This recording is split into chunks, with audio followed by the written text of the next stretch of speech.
everyone! So today's video is very short for us and very special because I'm announcing a collaboration that I'm doing with my friend Kristin from Super Space Chick. What up, Kristin? We both share a love for manga and anime, and so we decided we wanted to just have a weekend where all we did was really just indulge that love. And so OtakuAthon was born.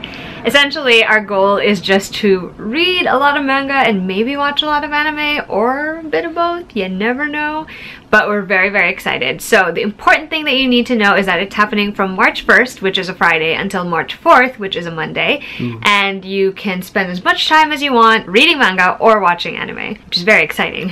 I suggest both. I suggest both as well. So we are actually also going to be sharing our OtakuAthon TBRs today, and I dragged Maki in with me because technically the entire reason that I have turned into an otaku is to be credited to him. The only anime that I had been familiar with before everything else was just Sailor Moon. That's it.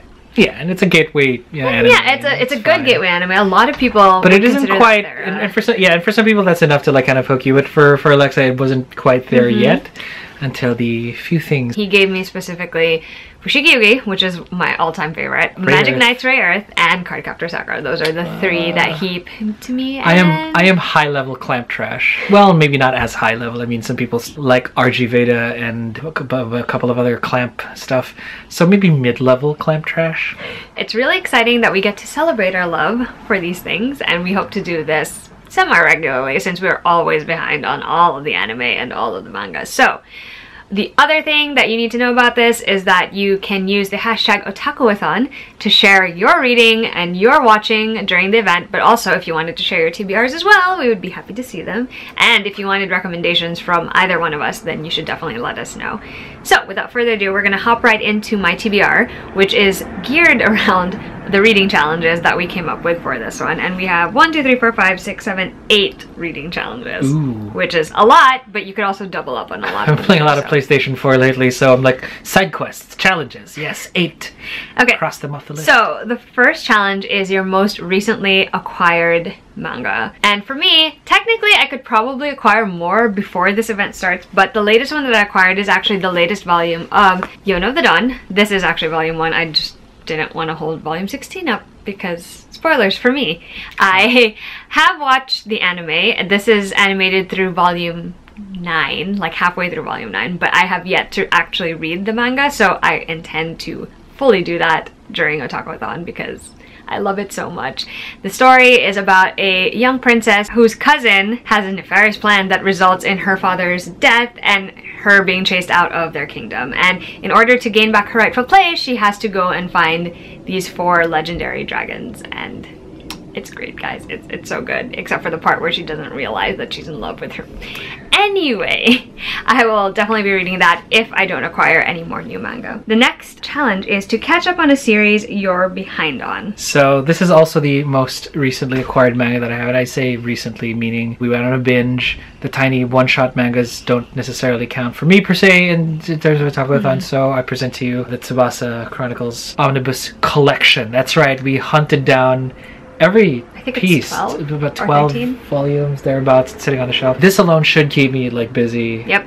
Very busy. An entire weekend.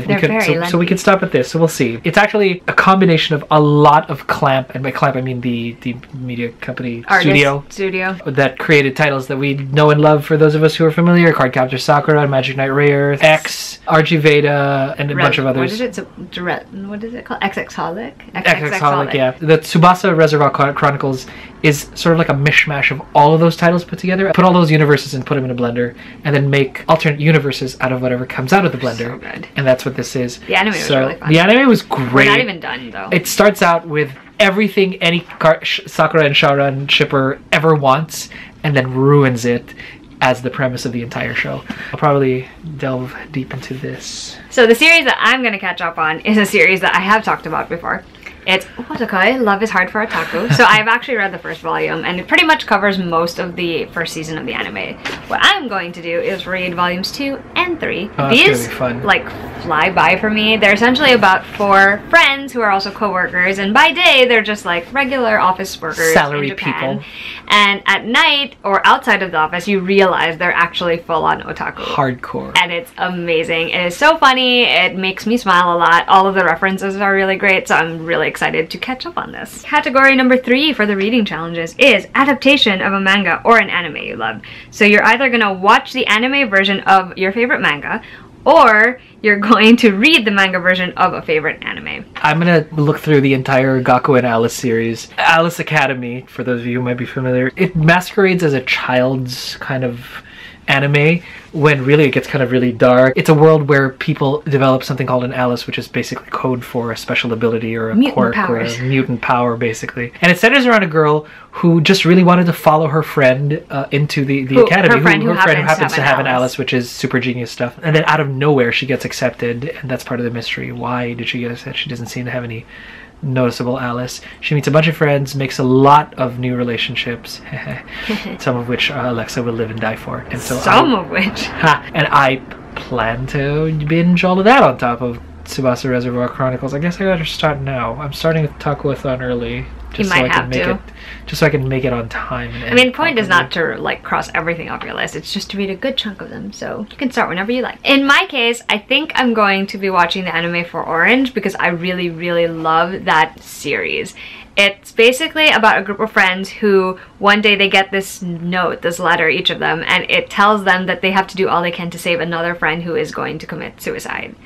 And it's just so well done, so well orchestrated, and I really enjoyed the storytelling in the manga, even when it got heavy and even when it got hard, and I would love to see it animated as well. Like welling up already. I haven't even... It's so good. Number 4 for the reading challenges is to revisit an old favorite. I'm gonna go first this time. The way I listed this down on my TBR is to say Fruits effing Basket, because you guys know I read this entire series in like a month, like in a week even, I think, and it was so it's just so good, and I'm so excited because they're redoing the anime to include everything, and it's gonna be flipping fantastic.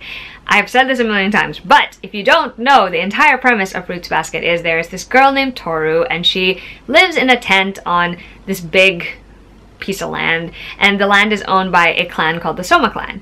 And one day she is discovered by some members of the Soma family, and they invite her to come and live with them. Then she discovers that they have a secret. When they hug people of the opposite gender, they turn into an animal of the Chinese zodiac. Or when they're hugged by the opposite gender. It's great. It's the most ridiculous premise, but it gets so good, and I love it so much, and I can't wait to revisit it. What I'm going to revisit is not a lot, it's just a tiny little blurb, would be the last few pages of the Cardcaptor Sakura manga, which was never animated or even included in the actual anime. But in preparation for the Clear Card arc, they just basically... They didn't even retcon it. They just animated it for pure fan service, and it was I died. Though. So I'm just going to read the last few pages, and I'm going to watch that lead into the Clear Card arc, where it basically is showing the last few moments of the Cardcaptor Sakura series, leading into, I guess, the newest one when certain friends return from Hong Kong. Anyway. Also, I'm very heartbroken that we still don't have more Clear Card. I'm just saying. Oh yeah, and I'm waiting for the Clear Card arc to finish, so I can just buy all of the manga and just stack it up right next to my Cardcaptor Sakura. I know, right? Omnibuy. Number 5, start a new series. For mine, I'm gonna read The Demon Prince of Momochi House. Here's what I think it is about. It's a girl, and then she realizes she inherits like this inn. It's like on the barrier between the spiritual realm and the human realm. Oh hey, and that's how she ends up meeting the demon, but I think that's what it's about. So I'm looking forward to reading this one. I keep seeing it when we are on Crunchyroll, and I'm like scrolling, and I'm like, huh. I may check that out too. So it sounds pretty good, and I can't wait to check it out. New series I'm going to start is I support this. Orange. Finally have an quote-unquote excuse to get into this thing. When Alexa was telling us about the premise of it, I was already welling up, because, you know, it is a real thing. The premise is great. I was welling up when Alexa was telling us about it, and I just can't wait to try it. That could also count for this next reading challenge, because number 6 is a manga or an anime that was recommended to you. Mine is going to make Kristin very happy. It's the 3 collected volumes of Paradise Kiss by Ayazawa. I actually read the first one and really enjoyed it, so now I'm going to finish it by reading volume 2 and volume 3.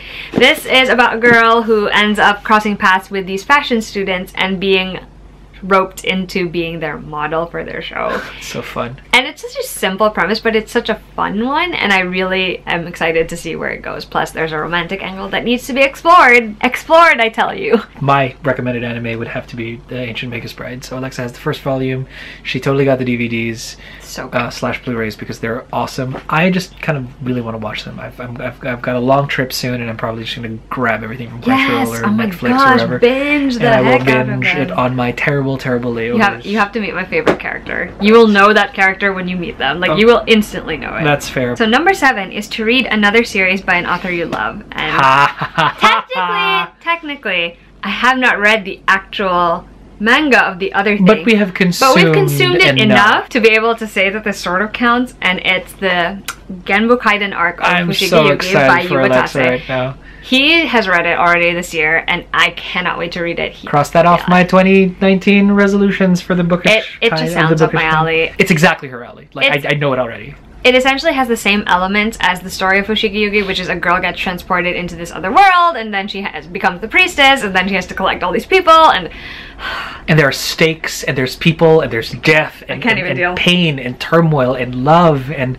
there's love, of course. Because it's the tropey kind of love that if it's you see the glee, it's the tropey kind of love that I live for my tropes. And here's the thing, like we always are like, do you, whatever you find fun and glorious. It's not my kind of tropey kind of love that I love. It might be mine, but I like to think it's totally hers. And not because it's just that's the point. That is the point. So cannot wait. It's really good. And the last reading challenge is your genre of choice. And obviously I'm going to go with shoujo because that's usually my genre of choice. And I'm going to be reading Hanakimi for the first time ever. Basically the main character in this book, she transfers to another school to be close to her track star crush, who happens to be a boy, but it's an all-boys school, and so she has to pretend to be a boy. I actually have watched the Korean drama version of this. Hilarious, great, but I cannot wait to read it in manga form. I think it'll be so much fun, and it's one of my favorite tropes ever, to be honest. The whole girl dressing as a boy thing. Cannot wait. I, on the other hand, will do my best to try to locate or find anywhere here and on American shores speaking of authors that I like, apparently I like Iwatase enough, and she has such lovely commentary on the Genbu Kaiden. You'll see like her little notes on how she was really sick. I'm gonna look for the Byakusenki. That's right, 3 parts. This is the 3rd installment in the entire Fushigi Yugi, For God, Sky, and Earth saga. That's what I'm calling it. I don't know what she calls it. That kind of sounds like what. And I'm not like, okay, so I'm not too fond of the OAVs that came after for the Fushigi Yugi series. Not fond at all. I'm pretty sure those aren't canon. I think they just created them because the hype was real and people just clamored for more. But obviously the Genbu arc is legit canon, and I'm a canon junkie. Genbu Kaiden is about the first priestess that ever crosses over from our world into the land.